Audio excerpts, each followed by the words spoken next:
తాకట్టులో ఉన్న బంగారాన్ని విడిపించి ఆ రోజు ఆన్లైన్ ధరకే కొంటుంది కొమ్మూరి గోల్డ్.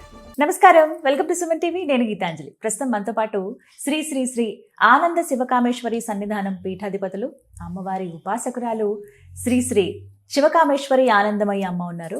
మాతాజీతో మాట్లాడదాం. అమ్మ నమస్కారం. నమస్కారం తల్లి. బట్టలు బయట ఆరేస్తున్నాము, అసలు అలా సాయంత్రం పూట, మరీ ముఖ్యంగా రాత్రి పూట అలా ఆరేసి పెడుతున్నారు. అది మంచిది కాదండి, చిన్నపిల్లలు ఉన్న వాళ్ళ ఇళ్ళకి అస్సలు మంచిది కాదండి అని విన్నాను.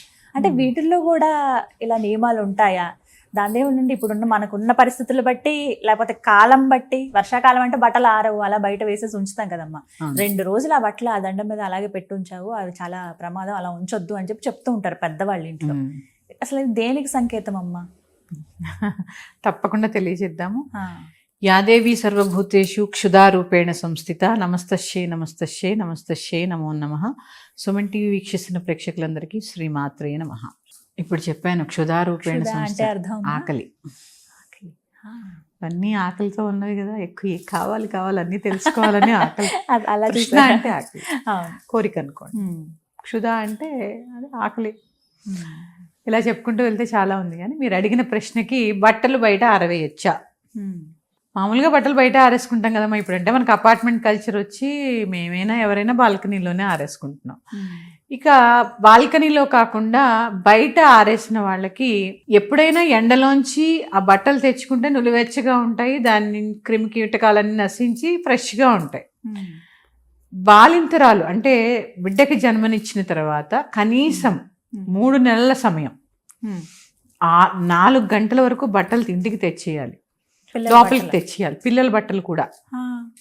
ఎందుకంటే డైరెక్ట్గా సన్లైట్లో ఆరేస్తే, నేను చెప్పేది బాల్కనీలో కాదు, పిట్ట దోషం అని వస్తుందట.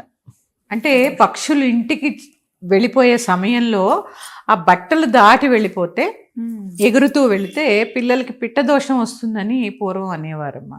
నిజంగా అలాంటి దోషం ఉన్నప్పుడు కూడా ఆ పిల్లలు సన్నగా అయిపోవడము, పిట్ట చూడండి చాలా పక్షి చాలా తేలికగా ఉంటుంది, అలాగా ఏమి తినకపోవడము, ఇట్లాంటిగా కొన్ని ఉంటూ ఉంటాయి.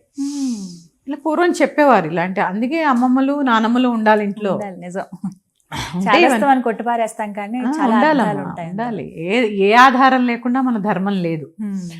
ఇలా చూసుకుంటే వాళ్ళకి మాత్రం తప్పనిసరి బాల్కనీలో కాకుండా బయట ఆరేస్తే మాత్రము 4-4:30 వరకు ఆ బట్టలు తీసి లోపల వేయాల్సిందే, ఖచ్చితం. అది ఎట్లాంటి దాంట్లో మళ్ళీ వాదన కూడా లేదు.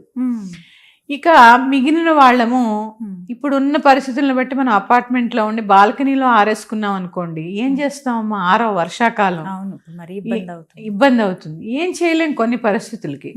కాకపోతే బయట ఎండ ఉండి ఆరిపోయి ఇక తీయడానికి బద్ధకం అయిపోయి రాత్రి వదిలేస్తే దోమలు వాళ్తాయి, ఎన్ని క్రిమి కీటకాలు ఉంటాయి. ఇవన్నీ మరుసటి రోజు మనం ధరించడం వల్ల ఏదైనా ఎలర్జీ రావచ్చు కదా. ఏదైనా భయం ఉంటే తప్ప మానవుడు వినడు కదా. అందుకే దోషం అని పేరు పెట్టారు. ఈ దోషం అని పేరు పెట్టారు అందుకే.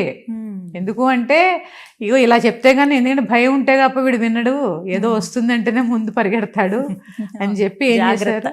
లేకపోతే చూడండి అమ్మా, పూర్వము చెట్టు పుట్ట ఎక్కువ, పసిరిక పాములని, తేళ్లని ఎన్నుండేవి, పురుగులని, రోకల బండలని, ఇవన్నీ దండాల మీద కూడా రోకల బండలు పాకుతూ ఉండేవి. ఇప్పటికీ ఊర్లో అట్లాగే ఏమన్నా కట్టుకోలలో ఏమో పెద్దగా ఉంటే వాటి మీద ఆరేసిస్తూ పాకుతూ ఉంటాయా లేదా?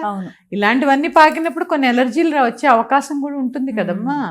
అవి కూడా మనలాగే కదా, అన్ని లాలాజలం అన్ని ఉత్పత్తి అవుతూనే ఉంటాయి వాటికి కూడా. అవన్నీ దాని మీద పడుతూ ఉంటే కొన్ని రకాల ఇన్ఫెక్షన్లు వస్తాయి.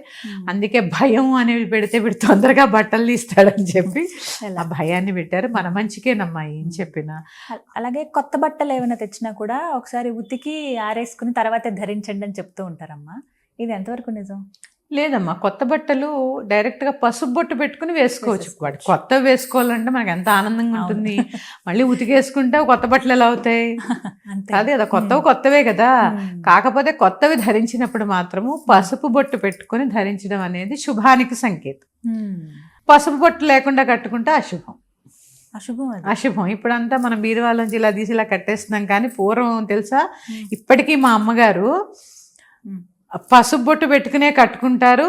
కొత్త చీర కట్టుకున్న పాత చీర మీద కూర్చుని లేస్తారు ఒక 2 నిమిషాలు. ఓ అదేంటమ్మా? అంటే వాళ్ళు ఆ శ్రద్ధ అండి, అందుకే పూర్వం వాళ్ళకి ఆ విలువలండి. మనం ఏం చేస్తాం, కొత్త విలువ వస్తే పాత వాళ్ళ పడేస్తూ ఉంటాం, అయిపోయింది ఇంకా. అయిపోయి ముట్టుకొని కూడా ముట్టుకోం. అంతే. అంటే వాళ్ళు ఆ వస్తువుకి ఇస్తున్న విలువలు ఇవన్నీ కూడా పరిగణలోకి తీసుకోవాలి కదమ్మా. అందుకే అప్పట్లో ధనం ఉన్నా ఆర్భాటాలు లేవు, ఎప్పుడు కూడా నిండు కుండల్లా తొలగకుండా ఉండేవారు వాళ్ళంతా. మనం కూడా పాటిస్తే మంచిది. నేను కూడా కూర్చుంటాను, అవునా? కొత్త వస్త్రాలు కట్టుకున్నప్పుడు పాత వస్త్రాల మీద ఒక్క సెకండ్ అయినా కూర్చుని లేస్తాను. మా అమ్మ చెప్పారు అలాగా.